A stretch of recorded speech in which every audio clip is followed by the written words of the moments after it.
Hey guys, Mike Bland with SIS Global Investigations. This morning, the topic that came to my mind on these informational videos I'm making, pumping out, content for our YouTube channel is that, and as I was reading over some things online in different cases and people commenting, the biggest expert tip that I see where people, meaning the public, people who are not professional investigators, are unaware of this, probably one of these most important factors.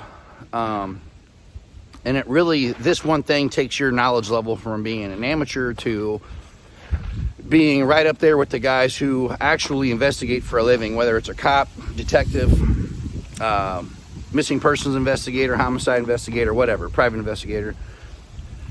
The years of experience, teach you. And it's also one of those things where in today's world, people try to jump to the taking offense, or you got to be politically correct. In the world of investigations, when you're solving a crime or you are talking about theories or possible circumstances or any of that, I can tell you that the whole politically correctness thing goes out the window. You have to look at things, you have to talk about them, you have to discuss things the way they are. It's called reality. So what I'm getting at is there's a couple types of cases, 2 or 3 that come to my mind. And it's basically this principle of people that just because someone calls the police and reports a missing infant, a missing family member, claiming rape, claiming someone's been murdered, it does not mean the person calling, the alleged victims are actually victims. Many times, these people are completely lying about everything. In fact, many cases I've handled, everyone involved from every aspect was lying. Missing persons, murder cases, rape cases. I've had people make fake robbery reports, as a police officer. Staged fake burglary reports as a police officer. I've literally went to these homes, and again, these are the things people don't know, are not aware of. I went into homes where people literally had burglary tools staged and set up and had claimed that suspects had came into the house, forced entry, took things, whatever. Because I was a veteran police officer at the time, I knew the second I walked in, something was wrong. I also knew this person was lying. I also knew these burglary tools had been staged. And I knew this story made absolutely zero sense. So within 2 seconds, I literally said, which is where your verbal, training comes in, a little verbal judo, whatever, of not being intimidating to the person, but getting them to tell you exactly what is going on. And that they're not going to be in trouble unless if they pursue the issue, if they want to continue on with this.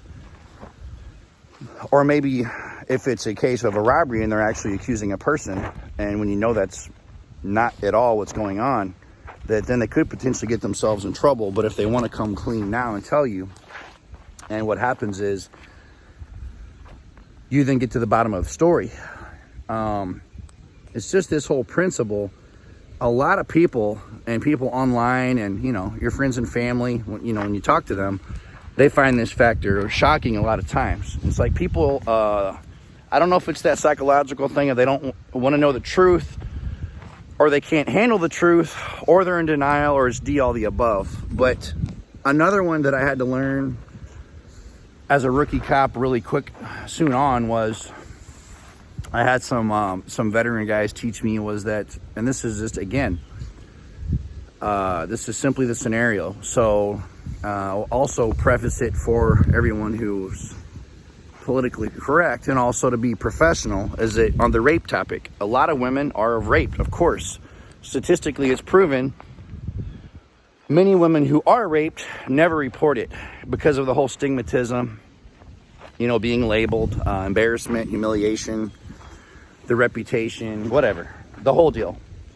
But what happens a lot of times, and what has happened on many of the rape cases, most of the ones I've ever seen, the woman's out on a date, she's out at a party, she's at a club, she drinks too much, she ends up messing around with some guy, she comes home, feels bad or whatever, she tells her boyfriend or husband that,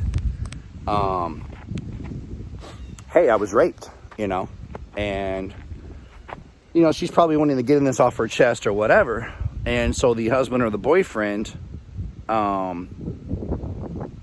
then, of course, does what's logical and rational and calls 911, calls the police, tells her to report this. So now she's getting a rape test kit done. Now the police are getting involved. Now detectives are getting involved. And this woman is afraid to say she's simply lying and she simply cheated. So again, the key word lying. And I will use this scenario and other examples as well. But the victim, in other words, the victim is not exactly the victim at all. So other cases I've handled with missing, there was a missing girl. I will say no names, of course.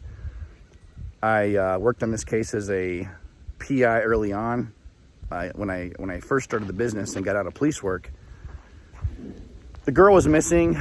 Of course, no sign or trace, anything. Family claimed they knew nothing. They didn't know what could have possibly happened. Law enforcement, didn't believe that. I dealt with the family. I was being lied to about everything. Nothing made any sense. I asked people to take polygraphs. They refused. They became extremely hostile when I brought that topic up. They said, how could I accuse them of this? I said, this is part of a, investigation here. This is a tool that's used. This is to help, clear your name a little bit, whatever you want to call it. So again, they took offense. But, here's the deal. Generally, when people are wanting help, they are innocent. They are honest. Even a guy who's accused of a crime, they will always want to prove their innocence. They will do anything possible, generally. So again, take it to another level on a murder case. Actually, let me back up one step. There was another thing I learned years ago as a rookie cop. We had a small missing girl missing from a residence in St. Louis. I think she was 9 or something. It was in the middle of the summer. It was nice out. It was in a pretty affluent neighborhood, and everybody's hysterical. They said she's missing. No trace. She's just gone. So being at an agency I worked at, we had access to a helicopter, and many times it was up in the air. And so I immediately called for that helicopter to head that way to canvass the area. Well, my sergeant instantly got on the radio, who had been an officer in numerous states and had years of experience, had been a homicide detective, and really was a really sharp guy. And then, like I said, I had been on probably 3 years only at that point. I was a very experienced officer, but again, you don't get a lot of these types of calls. So, not daily anyways, like some calls. So he showed up. He asked me if I checked the house thoroughly before I called for the helicopter. I said, of course. I looked everywhere, turned the place upside down. He walks in the house. He walks out a second later with the girl in his arms. And my jaw drops. And of course, I feel like an idiot. And I'm like, Sarge, where did you find the girl? And she had literally fell asleep between the mattresses of the bed, of like the parents' bed, which is something I've never even heard of before. But she was climbed in there. Thank God she didn't suffocate herself, but she climbed in between the mattress of the bed and fell asleep. So, and he said something, you need to be aware of is that a lot of times the parents, they'll kill the kids and then they will hide the body even in the house or somewhere around. So again, not a very pretty thing, a very pretty story, but these are things I don't hear anyone talk about. And it's because I think that, I think there's some investigators hysterically enough that don't know some of these things. And the other thing is I can tell you as a fact, that's why when people call me and they're like, well, why hire you or what's your background? I say real simply that, 20 years of law enforcement, and that's the reason I know these things. Just becoming a private eye or getting an online certificate does not make you know all of this stuff. This is stuff that is from a very long career of going out there and working days, working afternoons, working midnights, going to college for law enforcement, going to one of the toughest police academies in the country and the world, you know, working in some of the worst streets in St. Louis has to offer. You know, these are things that, you know, that's why I always just laugh when someone's like, well, I think, you know, being a PI sounded cool, so I got my certificate and I'm advertising now. It's like, well, I mean, I wish it worked that way. I wouldn't have spent 20 years of my life, you know, in law enforcement. I could have just got my online certificate for $65 on some site, but the real world doesn't work that way. Real investigators know who knows their stuff and who doesn't. But so I covered about the missing girl thing, the rape cases, the little girl that was missing.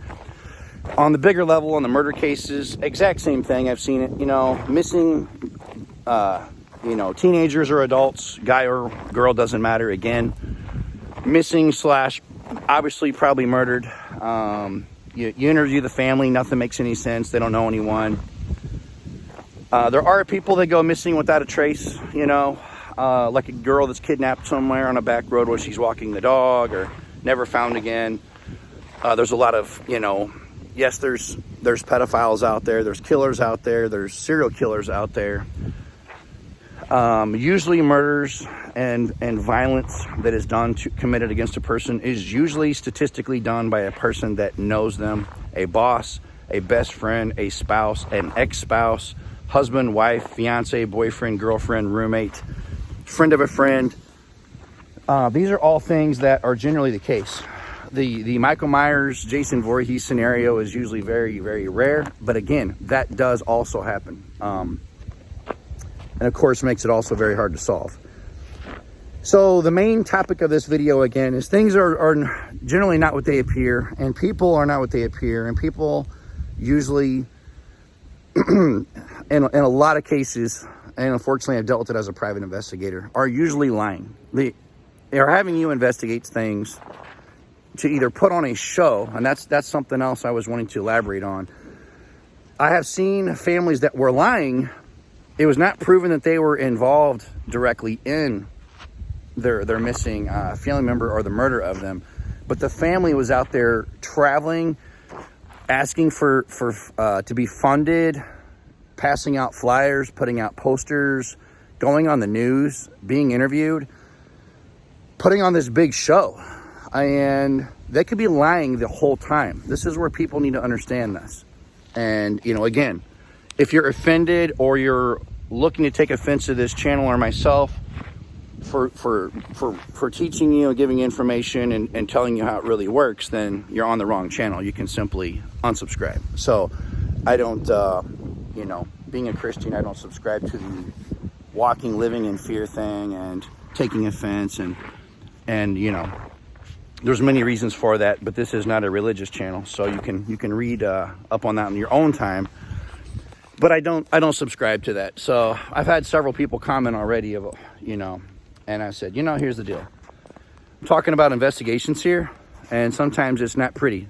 And if you can't handle it, then one, you're definitely not cut out to be an investigator, and two, if it's you know, too scary and mean to hear about, then simply turn the channel. So again, I'm not one of these cookie cutter guys and that walks and lives in fear. So if you're going to investigate, if you want to actually learn how to investigate, if you're going to do what it takes to get those skill levels, then you know, God forbid. I mean, if you're offended, I'm glad you weren't with me through my career, because some of the stuff I had to see and do was stuff that, you know, you'll never see or hear about on the news. So it's not pretty always, you know. And that's why you see a lot of guys that are investigators, they'll just sit at home, they'll do computer research or some online research. They're not out there doing real investigations, because one, you have to know all this stuff, and two, you have to be willing to get your hands dirty and get out there. And sometimes do and say things that people are, you know, take offense to. So it depends on the level of the investigator you are. And trust me, I know all different levels of PIs. I know many that don't know anything. I know some guys that travel the world and solve everything and are the go-to guy for everything. And I've been blessed to have some of those guys take me under their wing, be a mentor. We all have people we call for help and for advice. I mean, we all don't know everything. It's physically impossible. There's some things I'm very sharp on. There's things I specialize in. There's other things that are not really my thing. You can't be an expert in child custody, an expert in murder cases, an expert in missing person cases, expert in human trafficking. It doesn't work like that. So, yeah, with me, it's been, again, a lot of family law cases, cheating, divorce, custody, those kind of things. So, you guys ever have any questions, subscribe, comment, email us. SIS Global Investigations, and Mike Bland signing out.